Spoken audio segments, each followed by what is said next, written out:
जी, दुर्गा जी, रमेश जी, डाबेराम जी और यहाँ उपस्थित सभी भाइयों बहनों और पत्रकार मित्रों, बाद में कर लेंगे। हाँ, हाउ हाउ देरी आई चर्चा।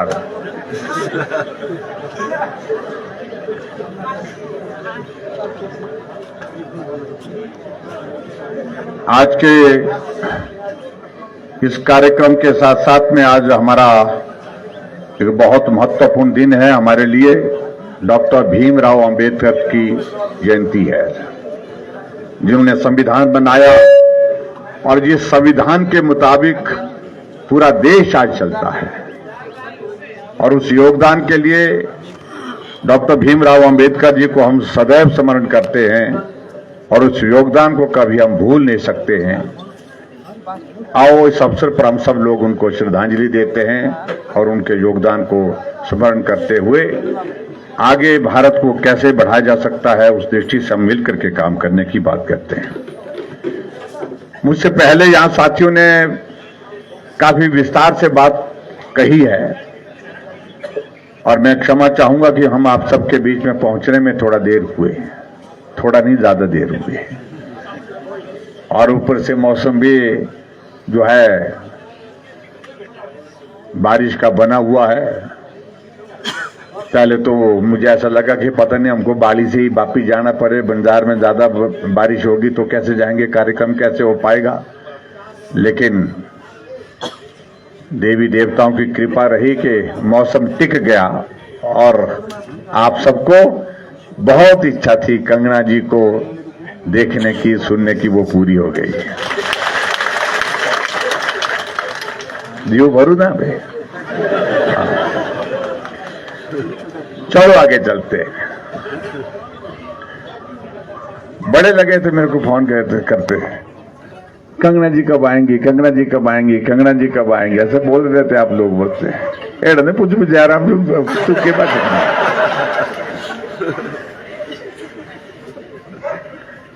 लेकिन बहुत अच्छी बात है, आप लोगों ने गर्मजोशी के साथ कंगना जी का स्वागत किया, अभिनंदन किया, उसके लिए मैं आप सबको बहुत बहुत धन्यवाद करता हूं।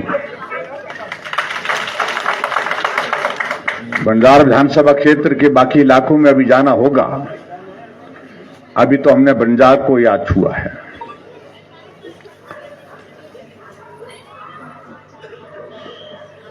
हमने पार्टी के कैंडिडेट बहुत जल्दी डिक्लेयर कर दिए। कांग्रेस अभी बहुत प्रक्रिया में से गुजर रही है। 2 कैंडिडेट हुए, अभी 2 बाकी है। पता नहीं कैसे रंग रोगन लगा करके उनको जरा पूरा मेकअप करके उनको ले आना होगा।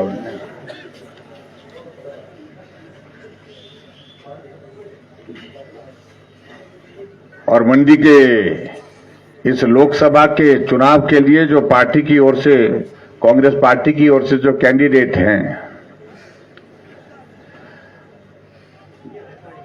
वो हमारे सामने आ गए हैं।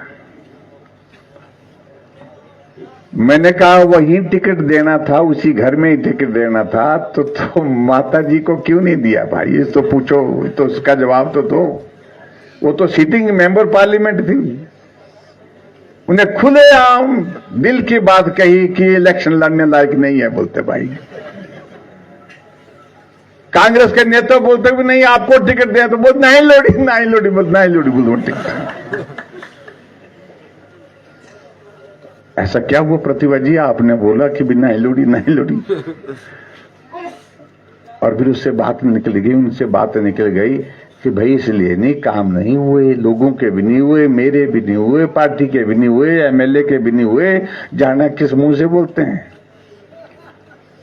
मैंने कहा अब बोल, अब कैसे जाएंगे, ये पूछना आप लोगों ने।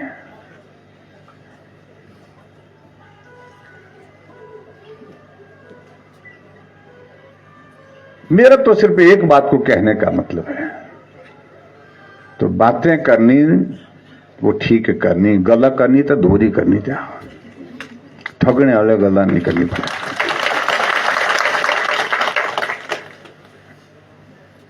शिला घरनी माननी असते शिलग बोलते सारे किसी बोलते जी केड़ी शिलग कबल दी शिलग।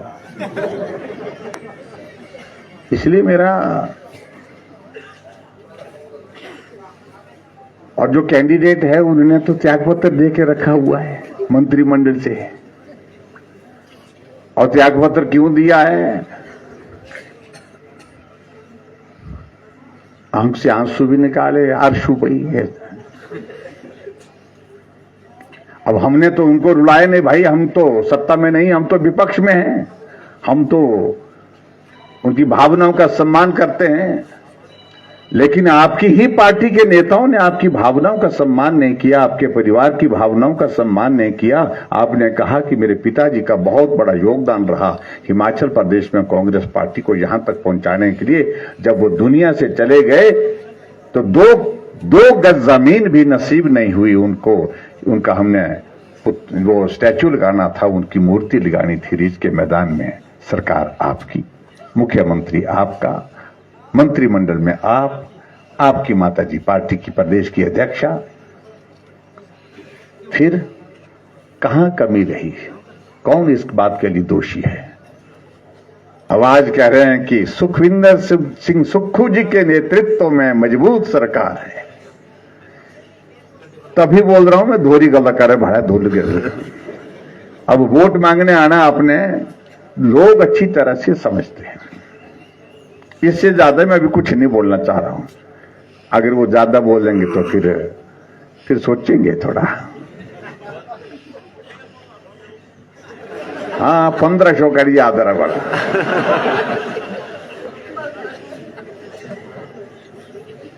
पता नहीं महिलाओं ने भूल तो नहीं दी है। आप लोगों को बोला था ना, 15 महीने पहले बोला था कि सरकार बनने दो, 1 दिसंबर से 1500 बोलते आपके खाते में आएंगे। और कुल्लू की भाषा में एक नेता बोलता, उछल उछल करके बोलता है, 1 होली था 1500, 2 होली था 3 होली था और 4 होली था 6,000। पूछना से बोले। हाँ। अब मुख्यमंत्री बोल रहा है, आजकल बोल रहे हैं 18,000 रुपए मिलेंगे। किसकी बातें कर रहे हैं? विधानसभा का चुनाव था तो फार्म भरने का काम उस वक्त भी हुआ। 15 महीने बीत गए, 1 पैसा नहीं आया। और 15 महीने के बाद जब लोकसभा का चुनाव आया तो फार्म भरने का काम फिर शुरू हो गया। पाप लगना पाप। जिन्होंने हमारी माताओं बहनों का इस प्रकार से मजाक बनाया हुआ है, तमाशा बनाया हुआ है, जलील किया हुआ है, उनसे पूछना चाहिए आज के इस दौर में। बोले जयराम गए इलेक्शन कमीशन रोकने के लिए, नहीं तो 1500 जाने तारे के हत्या छुपी। भाई 15 महीने कोई ढाकी धारे हाथ, किसने पकड़े आपके हाथ गई? अगर करना था काम तो क्यों नहीं किया? इन बातों का जवाब मांगने की आवश्यकता है। आपके यहां के लोकप्रिय विधायक सुरेंद्र शौरी जी कह रहे थे कि हमने संस्थान दिया आपके क्षेत्र के विकास के लिए, आपकी सुविधा के लिए। वो एक संस्थान बंद कर दिया गया। 1000 संस्थान हिमाचल प्रदेश में खुले हुए चले हुए संस्थान बंद कर दिए। सरकार काम करने के लिए होती है, बंद करने के लिए नहीं होती है। इस बात को उनको समझना चाहिए। और आज मैं बहुत ज्यादा बात नहीं कहना चाह रहा हूं। मुझे एक बात तो समझाइए, जो कांग्रेस के नेता हैं, जो यहां से हमारे प्रत्याशी हैं, उनसे एक बात हम पूछना चाह रहे हैं कि पूछना जरा, पूरे देश भर में सरकार किसकी बन रही है? एक कोने से दूसरे कोने तक एक आवाज आ रही है कि दिल्ली में अगर सरकार फिर से बनेगी, केंद्र में सरकार बनेगी तो नरेंद्र मोदी जी की सरकार बनेगी, भाजपा की सरकार बनेगी, तीसरी बार प्रधानमंत्री बनेंगे तो नरेंद्र मोदी जी बनेंगे। और आप मंत्रिमंडल को छोड़ करके अच्छा खासा महकमा दे करके उसको छोड़ करके कहां जा रहे भाई? जब दिख रहा है सरकार भाजपा की, मोदी जी देश के प्रधानमंत्री बनने वाले, किसी ने दे दी उनको कि भी नहीं आप बड़े नेता बनेंगे, कंगना जी का मुकाबला करेंगे तो बहुत बड़े नेता बन जाएंगे। मुझे मालूम नहीं बड़े रहेंगे कि छोटे होंगे, मैं उसमें अभी कुछ नहीं कहना चाह रहा हूं, लेकिन हमारे सामने सीधी एक बात है कि ये वोट किसके लिए है? देश का प्रधानमंत्री बनाने के लिए। और प्रधानमंत्री कौन बनेंगे? नरेंद्र मोदी जी। और मोदी जी को प्रधानमंत्री बनाने के लिए कैसा सांसद चाहिए? किस पार्टी का चाहिए? भाजपा का चाहिए। और भाजपा की सांसद कौन बनेंगी? कंगना जी बनेंगी। आपका आशीर्वाद इनको और इनके समर्थन सहयोग से नरेंद्र मोदी जी देश के प्रधानमंत्री बनने वाले हैं। और अब की बार तो जहां रही बात सरकार की, प्रदेश की सरकार, ये सरकार तो मैं बोलूं क्या आप बोलेंगे? गई शुद्ध जी नट्ठी सर। एक बार क्या हुआ कि मैं अपने विधानसभा क्षेत्र में कुछ लोगों को पार्टी में शामिल कर रहा था, एक टोपी वाला रह गया बीच में, कांग्रेसी था, गुरसों का। किसी ने मेरे को बोला, पीछे से बोला, यही भी शादी। बहुत लोगों ने ज्वाइन कर ली, इनको भी बोलते हैं ज्वाइन करा दो पार्टी। तो मैंने किसी को भेजा, बुलाया मैंने उनको, कुछ 100 भर लोग पार्टी में शामिल हो गए थे। तो फिर उनको बुलाया, तो बुजुर्ग जैसा आदमी था, उनको लाया। पहले तो आ नहीं रहा, तो ना मन जाना नहीं जाना बुआ। मैं कहा भाई यार आ जाए, यहाँ तो गलत करने तो क्यों फर्क पड़ना है, तो आया तो सही, आओ तो सही, आओ तो सही। आए फिर वो, मैंने यार सारे केड़ा करना, बुजुर्ग केड़ा करना। मैं कहा आजा पार्टी में हमारी, वो उतर बड़ा मुश्किल काम है, मेरे को भी सोचने दो थोड़ा। मैं कहा सोचना नहीं है, बहुत ज्यादा सोचना नहीं है इस बात के लिए, कर ही देना बुधा, आज आपको पार्टी में शामिल कर देंगे हम और पूरा इज्जत सम्मान देंगे पार्टी में। फिर आखिरकार वो उसने कह दिया रखिया हो रहे हैं, सब लोग हो रहे हैं, तो मैं भी आ जाता हूँ, चलो। फिर हमको हमने पार्टी का वो पटका डाला, पार्टी में स्वागत किया पार्टी का। बड़ा कांग्रेसी था। फिर बोलते मां करे 2 गल, 1 गल करने बोलकर माइक दिया हमने। तो बोलता कि भैया ऐसा मत सोचना कि भाई मैं कांग्रेस पार्टी ऐसे छोड़ रहा हूं। छोड़ने की वजह है कि भाई अब जब पूरे देश भर में ऐसे हालात बने हैं, ऐसी परिस्थितियां बनी हैं, तो बोलते अब ऐसे हालात में ये सोचने का विषय हम सब के लिए बन गया। मैं भी लगा सोचने, बोलते हैं कि वो सारे देश है मुख्य, तो मां बिकेत्री ढाके ने बोलते चार पूरी बोलते ना ये ढाकन जो गया। तो ऐसी स्थिति हो गई है कांग्रेस की अब। तो हम इनको भी बोल रहे हैं कि भाई अब ढाकने की लायक रही नहीं चीजें हैं, अब छोड़ो, जो गया हो गया। कांग्रेस मुक्ति पूरे देश है। यहां बनी सरकार सुक्खू जी की, नाम सुख की सरकार, नाम सुख के साथ क्या बोलते हैं वो, व्यवस्था परिवर्तन। व्यवस्था, हम तो सत्ता सुख के लिए नहीं आए हैं, हम व्यवस्था परिवर्तन के लिए आए हैं। अरे भाई सुक्खू जी क्यों बोल रहे हैं आप ये सारी चीज को? क्या वो बंद? अच्छा, हमने कहा भाई क्यों व्यवस्था परिवर्तन का क्या मतलब है? बोलते व्यवस्था परिवर्तन के लिए आए हैं, सत्ता के लिए नहीं आए हैं। मैंने कहा बहुत अच्छी बात। कुछ लोगों के आ रही है, आदमी तो बड़ा दोहरा आदमी है, अच्छा आदमी है, देखो सत्ता सुख के लिए नहीं आए हैं, व्यवस्था परिवर्तन के लिए आए हैं। 15 महीने हो गए व्यवस्था परिवर्तन का आलम आप देख रहे हैं। विधायक छोड़ के 15 महीने में, 14 महीने में 6 कांग्रेस के विधायक, 3 निर्दलीय विधायक जो कांग्रेस पार्टी को समर्थन कर रहे थे, 9 विधायक छोड़ करके चले गए उनको। यह है व्यवस्था परिवर्तन। राज्यसभा का चुनाव हुआ, हम हमको बोलने लगे वो कितने घटेंगे, बोलते हैं 1 घटेगा 2 घटेगा, बोलते हैं हम तो 43 है, 40 + 3 43 है बोलते हैं। अब जब वोट गिने तो वो 43 से 34 पहुंचे, हम 25 से 34 पहुंचे।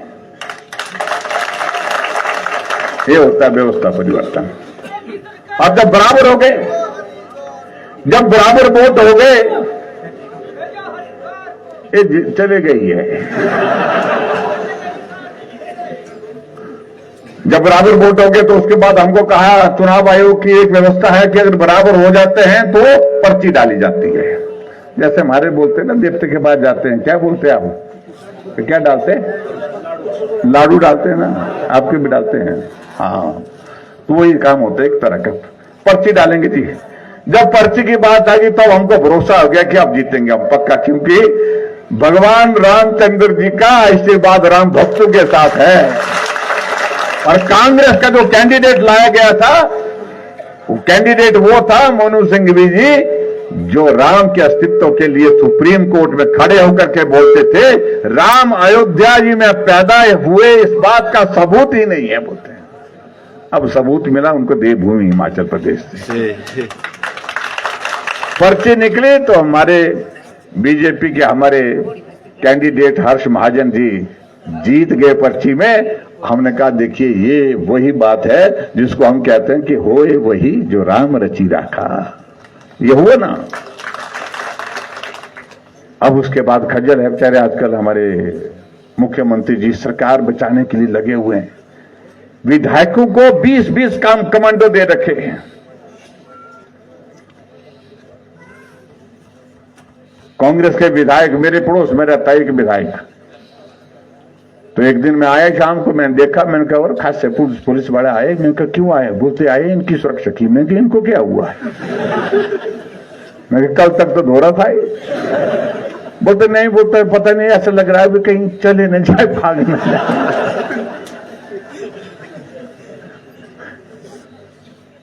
और रात को आई बड़े टाउन करते हुए गाड़ी आई है पुलिस की, लाल बत्ती नीली बत्ती वाली गाड़ी, और वहां पर खड़ी हुई, पता करने लगे। पुलिस वाले आए, सलूट मारने लगे एक दूसरे को। मैं देखा नीचे कौन आए, बोलते आए पुलिस वाले। मैं ये क्यों आए रात को, ये आए बोलते पूछने, बोलते है ना। 4 बार रात को पूछने लगे हुए, आकर के पूछ रहे कि क्या है ना। तमाशा हो गया भाई, एक विधायक के लिए 20 कमांडो दे रखे। इसलिए मैं इस बात को कह रहा हूं कि सरकार है ही नहीं, सरकार जा चुकी है। जब राज्यसभा में चुनाव हार गए हैं तो उस बात को उनको नैतिकता के आधार पर स्वीकार करना कि वो बहुमत खो चुके हैं। जब हिमाचल प्रदेश की विधानसभा के अंदर बजट पारित करना था, हम 15 विधायकों को 100 कमांडो के माध्यम से उठा करके बाहर फेंक दिया गया, तब जाकर के बजट पारित हुआ। तो सरकार नाम की चीज है कहां, मुझे बताइए तो सही। सरकार है ही नहीं, ये सरकार तो गई। तो थोड़ी बहुत आके थोड़ी सी टेक्निकल ग्राउंड में बची है। तो 1 तारीख को वोट पड़ेंगे, जब इन 9 विधानसभा, जो 6 विधानसभा क्षेत्र के तो रिजल्ट इसके इलेक्शन डिक्लेयर हो गए हैं लोकसभा के साथ, अगर ये 3 भी साथ में हो गए तो 9 विधानसभा के उपचुनाव का परिणाम आएगा। भाजपा की सरकार हिमाचल में भी होगी और भाजपा की सरकार दिल्ली में होगी।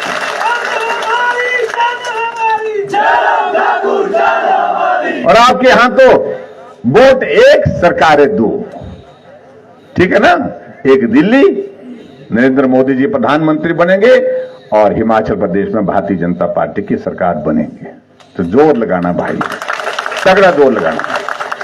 आज मुझे इस बात की खुशी है कि आदरणीय प्रधानमंत्री, आदरणीय हमारे पार्टी के केंद्र के अध्यक्ष, पार्टी के अध्यक्ष अमित शाह जी मुफ्त राशन का इंतजाम जारी रहेगा, ये भी बात कही।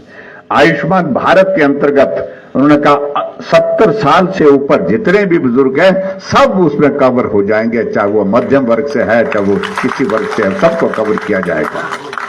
5 लाख रुपए का हेल्थ कवर उनको दिया जाएगा, ये बात उन्होंने कही है। और उन्हें आगे बढ़कर के एक बात कही है, आने वाले समय में नरेंद्र मोदी जी बड़े फैसले करने वाले हैं। और मोदी जी ने यह कहा कि मैं आने वाले समय में यह भी कोशिश करूंगा कि पूरे देश के अंदर एक नियम लागू, एक कानून ला करके एक व्यवस्था करो, वन नेशन वन इलेक्शन, एक साथ चुनाव होगा, विधानसभा का भी और लोकसभा का भी चुनाव, और नीचे से ऊपर तक ये लाखों करोड़ रुपए का खर्चा ही खत्म हो जाएगा।